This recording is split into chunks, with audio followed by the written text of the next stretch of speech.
Hey Nancy Drew fans, we're back with book 46, The Invisible Intruder.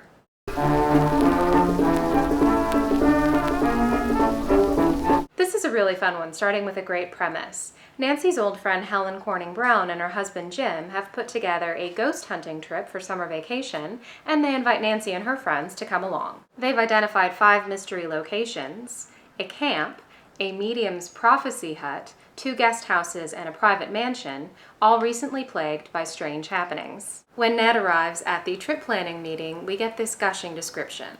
Nancy felt that this tall, good-looking boy was just about everything a girl could wish for. He was wonderful company, lots of fun, yet serious and practical whenever the young detective enlisted his aid on a case. And when Ned is kidnapped, Nancy is so distraught that she asks to be left alone in her room. Bess insists on ordering her dinner, the only mention of food in this book. I saw the menu.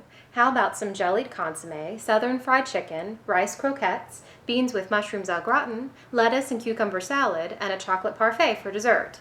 Nancy closed her eyes. That much food would make me feel positively ill.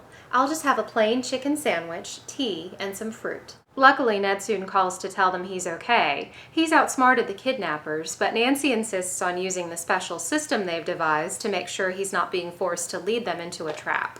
Nancy asked him, "What is your right name?" He laughed heartily. "I get you. It's Edward Emerson." "Hold the line a minute, Ned," Nancy requested.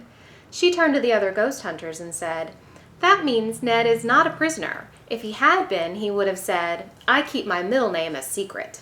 The vocabulary is different than others in the series so far. Nancy and her friends all say "cool," and there are also a number of 25-cent words like sagacity. This book also has an interesting relationship with the supernatural. Helen's friend Rita says that she's psychic and she desperately believes in ghosts. She prophesizes that Nancy's in danger, and later on she asks the whole group to concentrate on sending a warning thought wave to Nancy. The medium Madame Tarantella accounts for one of my favorite scenes in the book at a seance.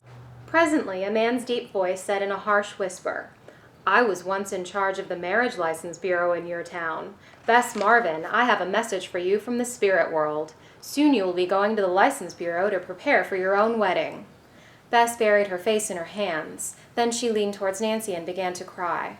She whispered, "It can't be true. Dave has to finish college first." Nancy solves all 5 mysteries with a lot of help from her friends. But she also shows off some of her special skills, like finding hidden trap doors and being able to guess the bad guy's code word on the first try.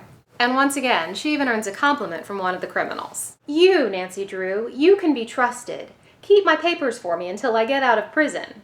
To Nancy's surprise, there were tears in the woman's eyes as she was led away by the police.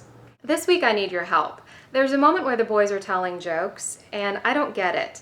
If you can tell me why these are funny, please leave a comment. Ever hear about the cowboy who had a record for finding strays? Nobody could figure it out.